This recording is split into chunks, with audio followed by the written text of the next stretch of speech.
Hello అండి. ఎలా ఉన్నారండి అందరూ? బాగున్నారా? మీరంతా బాగుండాలని మనస్ఫూర్తిగా దేవుడిని కోరుకుంటున్నాను. నా వీడియోస్ చూస్తూ ఛానల్‌ని సపోర్ట్ చేస్తున్న ప్రతి ఒక్కరికి పేరు పేరున కృతజ్ఞతలైతే చెప్పుకుంటున్నానండి. వీడియోస్ చేయాలంటే కాస్త కాదండి, చాలా చాలా ఇబ్బందిగాను, చాలా భయంగాను కూడా అనిపిస్తుంది. ఎందుకంటే నా జీవితం ఇదేనండి. ఇది తప్పించి నాకు వేరే జీవితం ఉంటే ఆ విధంగా నేను వీడియోస్ చేసుకునేదాన్ని.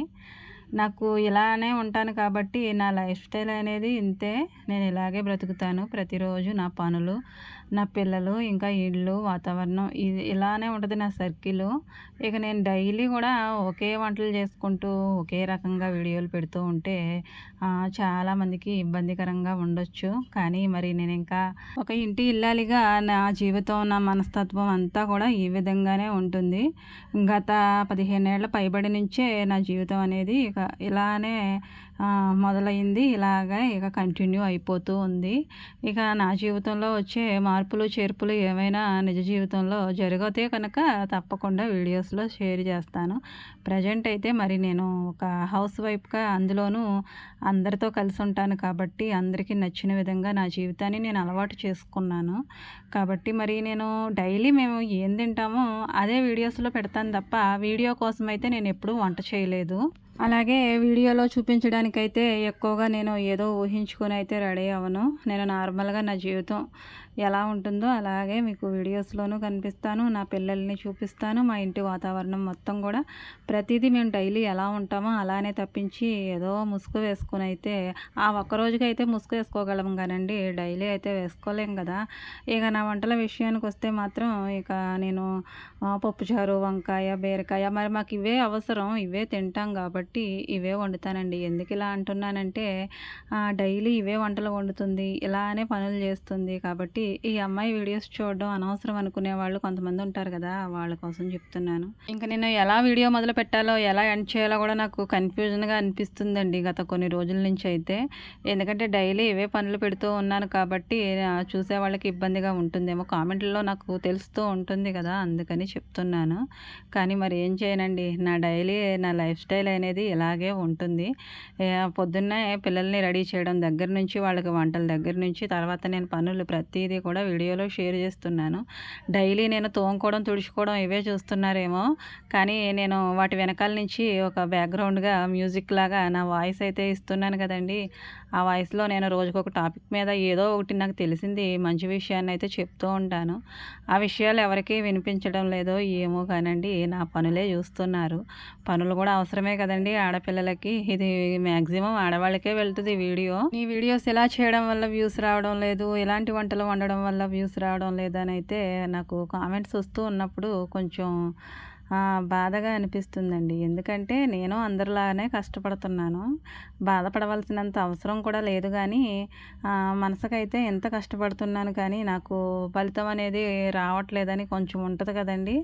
ఆ విధంగా కొన్ని కొన్ని మాటల వల్ల కాస్త నాకు బాధగా అనిపించి అయితే వీడియోలో ఈరోజు ఇలా మాట్లాడుతున్నాను. ఇక ఒక్కొక్కళ్ళ జీవితం ఒక్కో విధంగా ఉంటుందండి. అందరి జీవితాలు ఒకే విధంగా ఉండవు కదా!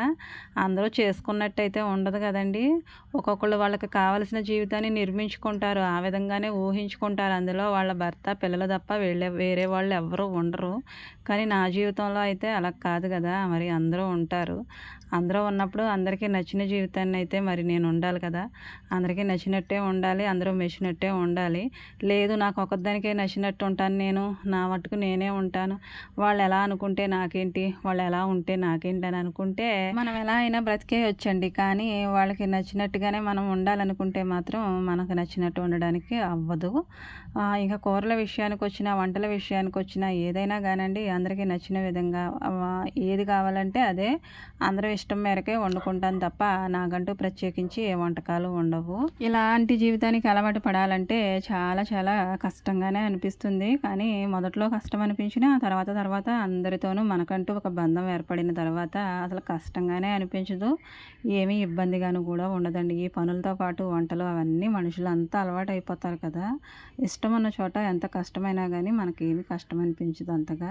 ఇక నా జీవితానికి వస్తే ఇక నేను కూడా ఆ విధమైన జీవితాన్నే ఇష్టపడ్డాను కాబట్టి ఇక నాకంటూ వేరే ప్రత్యేకించి ఎలాంటి అభిరుచులు అలాంటివి ఏమీ ఉండవు. అందరి ఇష్టం నా ఇష్టం అనమాట. ఇలా బ్రతకడం కూడా చాలా కష్టం. ఎవరికి నచ్చిన జీవితాన్ని వాళ్ళు ఊహించుకునే రోజులు. భర్త జీవితం భర్తది, భార్య జీవితం భార్యది, పిల్లల జీవితం పిల్లలది అలా ఉంటున్నారు ఈ రోజుల్లో.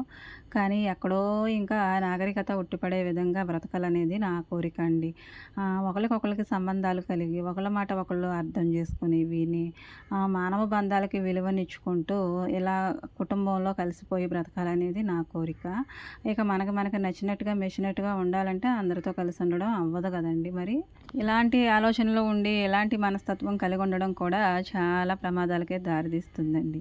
ఎందుకలా అంటున్నానంటే ఇలా ఉండాలంటే చాలా ఓపిక ఉండాలి. చాలా అన్నిటికీ సర్దుకుపోయే మనస్తత్వం ఉండాలి. ఎవరేమన్నా పట్టించుకోని గుణం ఉండాలి. అలాగే ఇంట్లో వచ్చే అవకతవకలు అనేవి ఉంటాయండి. వాటిని ఎదుర్కొనే శక్తి ఉండాలి. ఇక రేయింబగళ్ళు మనం కష్టపడుతూనే ఉండాలి. పిల్లల కోసం కష్టపడాలి. ఇంట్లో ఉండే ప్రతి విషయం గురించి ఆలోచించుకోవాలి. నా మనస్తత్వం అయితే చాలా సున్నితంగా ఉంటాను. పైకైతే లబలబా మాట్లాడేద్దామని కూడా ఉండదు నాకు. పైకి నెమ్మదిగానే మాట్లాడతాను. ఇక మనస్తత్వం కూడా అదే విధంగా ఉంటుంది. ఎవరైనా ఏదైనా అంటే దాన్ని తీసుకోవడం నాకు చాలా ఇబ్బందిగా ఉంటుంది. తట్టుకోలేను. చాలాసేపు దాని గురించి ఆలోచించుకుంటూ చాలా సెన్సిటివ్ అనమాట. అంత సెన్సిటివ్గా ఉన్నా కానీ కొన్ని సందర్భాల్లో మనకే ప్రమాదం కదండి. మనుషులు అన్నాక ఎవరో ఒకళ్ళు ఏదో ఒకటి ఇబ్బంది పెట్టే మాట అంటారు. దాన్ని అనుభవించక తప్పదు. దానికోసం రేయింబవళ్ళు కూర్చొని బాధపడుతూ ఉంటే మనం ఎక్కడ భరించగలమండి? భరించలేం కదా. మరీ అంత సెన్సిటివ్ మెంటాలిటీ కూడా ఉండకూడదు.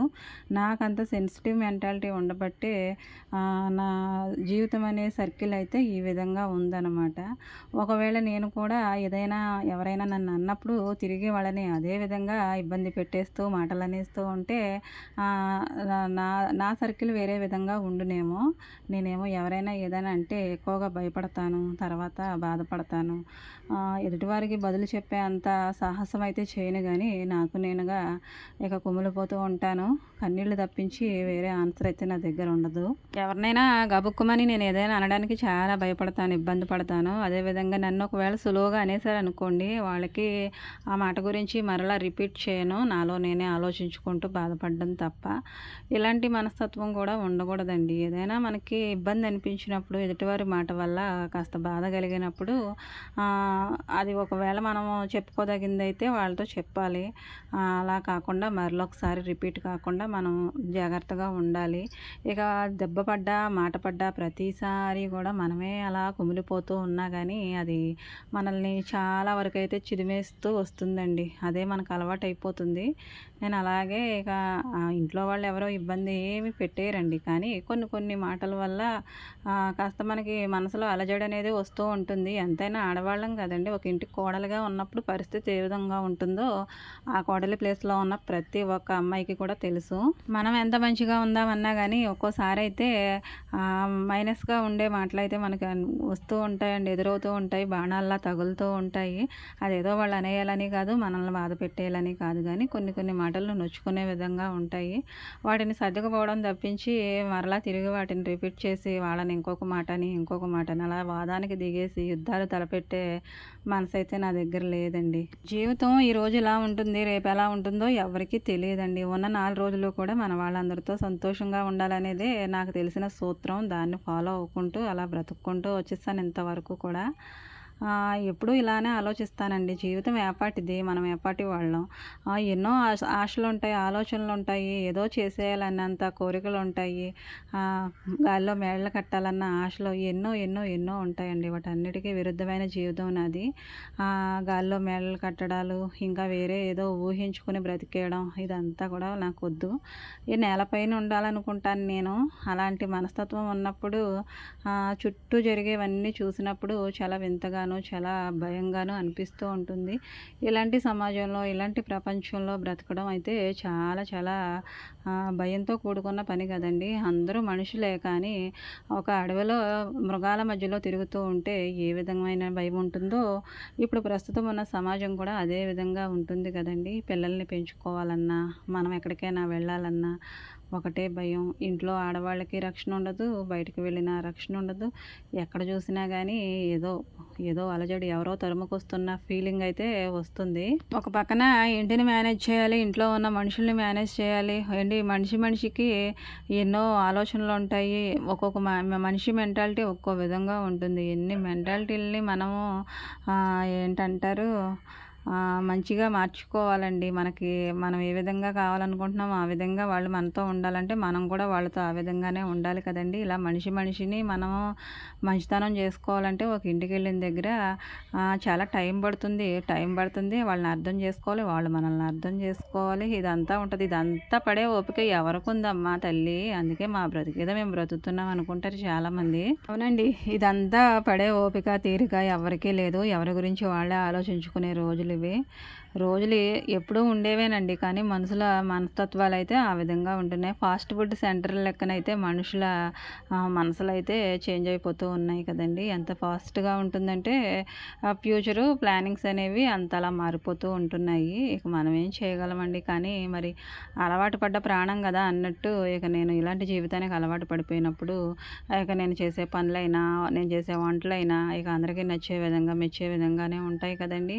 అసలే పల్లెటూరోళ్ళు అంటే ఎలా ఉంటారండి మరి. మరి వాళ్ళకి తగిన జీవితం అయితే నేను జీవించాలి కదా. నాకు నచ్చినట్టే ఉండాలని ఎప్పుడు అనుకోలేదు. అందరికీ నచ్చినట్టే బ్రతకాలనుకున్నాను. ఇలా బ్రతకాలంటే లైఫ్‌ని మొత్తం ఇక సాక్రిఫైస్ చేసేయాలండి. ఆడపిల్ల జీవితమే సాక్రిఫైస్ చేయాల్సిన జీవితం అండి. అమ్మ వాళ్ళ ఇంటి దగ్గర ఉన్నన్ని రోజులు వాళ్ళ కోసం బ్రతుకుతాం. ఇక ఒక ఇంటికి వచ్చిన తర్వాత ఇక ఆ కుటుంబం కోసమే బ్రతుకుతాం. ఆడపిల్ల జీవితం అంతా ఇంతే అనుకుంటా అండి. దేవుడు ఇలాగే రాసుంచాడు. మరి అలాంటప్పుడు తల వంచక తప్పదు కదా. ఇక ఇంత చిన్న జీవితానికి ఎందుకంట అంత ఆలోచన అనుకొని నేను ఎప్పుడూ కూడా ఈ రోజు గురించి ఆలోచిస్తాను. రేపు ఎలా ఉంటామన్నది మనకు తెలీదు. ఉన్న 4 రోజులు మనం ఏ విధంగా బ్రతికామో అనేది మనకు కావాలండి. మనం ఉన్నన్ని రోజులు కూడా ఈ భూమి మీద ఎవరు మన గురించి ఏమీ అనరు. కానీ ఒక రోజంటూ మనం లేకుండా ఉంటాం కదండీ. ఇలా అనడానికి కొంచెం బాధగా ఉన్నా తప్పదు. చిన్నదానివి ఇలాంటి మాటలు మాట్లాడకూడదు అనుకున్నా నాకు ఇష్టమే. ఎప్పుడూ మనం చిన్నోళ్ళమైనా, పెద్దోళ్ళమైనా ఏ టైంలో ఎలా ఉంటామో అనేది ఎవ్వరికీ తెలీదు. ఇంత చిన్న జీవితాన్ని మనం గాలి వేస్తే ఎగిరిపోయేలా ఉంటుందండి మన ప్రాణం. నీటి బుడగ లాంటిది. అలాంటి దానికి హంగులు, ఆర్భటాలు ఇవేమీ అవసరం లేదనుకున్నట్టుగానే జీవితాన్ని ఇలా వెళ్ళబుచ్చేస్తున్నాను. నా ప్రపంచాన్ని నేను ఎలా నిర్మించుకున్నానంటే ఏదో డబ్బుతోనూ, బంగారంతోనూ, రకరకాల విలువగల వస్తువులతోనూ కాదండి. ప్రేమాభిమానాలతో నిర్మించుకున్నాను. అవి ఉంటే చాలనుకుని బ్రతికేస్తాను. రేపటి గురించి ఏమీ ఆశలు, ఆలోచనలంటూ ఏమీ లేవు గానండి. ఉన్న ఈ జీవితాన్ని అందరితో కలిసి మనస్పర్ధలు లేకుండా బ్రతకాలనుకుంటాను. అదే నా సీక్రెట్టు. ఎప్పుడూ హ్యాపీగా ఉంటానండి. ఎందుకంటే ఉదయాన్నే చాలా హ్యాపీగా లేచి పనులైతే చేసుకుంటాను. దానికి కారణం ఏంటంటే అందరితోనూ నాకున్న ఎఫెక్షన్ అనమాట. మా వాళ్ళందరూ కూడా ఉదయాన్నే లేవగానే ఒకళ్ళని చూసి ఒకళ్ళు నవ్వుకోవడం, మాట్లాడుకోవడం ఇది ఉంటే మాట మంచి లేకుండా ఉండి అలా ఉండాలంటే నా వల్ల కాదు. ఒకే ఇంట్లో ఉంటున్నాం కాబట్టి అందరం మాట్లాడుకోవాలి. ఒకే ఇంట్లో ఉన్నా కానీ గదులు వేరు, మనుషులు వేరు. అసలు వేరైపోయి అయితే ఉంటారండి. ఒకే ఇంట్లో ఉంటారు. 2, 3 గదులు ఉంటాయి. ఎవరి గదిలో వాళ్ళే ఉంటారు. ఒకే ఇంట్లో ఉన్నా, ఒకే రూమ్‌లో ఉన్నా కానీ కొంతమందికి మాటలనేవి కూడా ఉండవండి. అలా బ్రతకాలంటే ఎంత మాత్రం కూడా నా వల్ల కాదనమాట. అలా మాట ఊసు లేకుండా ఒకే ఇంట్లో ఉండి ఎలా సాధ్యమండి? అలా అవ్వదు. నేనెప్పుడూ సంతోషంగా ఉంటున్నానంటే కారణం మా వాళ్ళందరితోనూ కూడా నేను చాలా ఇదిగా అయితే ఉంటాను. వాళ్ళు నాతో మాట్లాడాలి, నేను వాళ్ళతో మాట్లాడాలి. ఒక్క సెకను మాట్లాడకపోయినా కానీ నాకు చాలా బాధగా అనిపిస్తుంది. ఇంతలాంటి సెన్సిటివ్ ఏంటి సిస్టర్ మీరు అనేసి ఒక సిస్టర్ కామెంట్ పెట్టారు. నిజమేనండి. ఎంత సెన్సిటివ్ మెంటాలిటీ కూడా చాలా చాలా ప్రమాదాలకి దారితీస్తుంది. వాళ్ళు ఎలా ఉంటే నాకెందుకు అన్నట్టయితే ఎంత మాత్రం కూడా నేను ఉండలేను. వాళ్ళు ఎప్పుడూ కూడా సంతోషంగా ఉండాలి. నేను వాళ్ళని సంతోషంగా ఉంచడానికి ప్రయత్నం చేస్తూ ఉంటాను. అందరి మనస్తత్వాలు అలా ఉండాలంటే అవ్వదు కదండి. ఎదుటివారు ఎలా ఉన్నా వాళ్ళని సంతోషపరచడానికే చూసినప్పుడు వాళ్ళలో ఉన్న ఇక మైనస్లు ఏమైనా ఉన్నా కానీ మనం చెప్పలేమన్నమాట. అలా ఉండడం కూడా కరెక్ట్ కాదు కదండి. కాపురానికి వచ్చిన వాళ్ళు ఎవరైనా సరే మన ఇష్టాలని ముందు మనం మంచిగా ఉంచుకోవాలి. అది వాళ్ళకి తగిన విధంగా మనం అలవాటు చేసుకోవాలి. వాళ్ళ అలవాట్లు మనం కూడా పాటించాలి. మన అలవాట్లు ఏమైనా ఉంటే నెమ్మదిగా వాళ్ళకి అలవాటు చేయాలి. అంతేగాని ఇచ్చినట్టే నేను ఉంటానంటే ఎవరికి వారే యమునా తీరే అన్నట్టే ఉంటుందండి జీవితం. వీడియో నచ్చితే లైక్ చేయండి. Thank you for watching.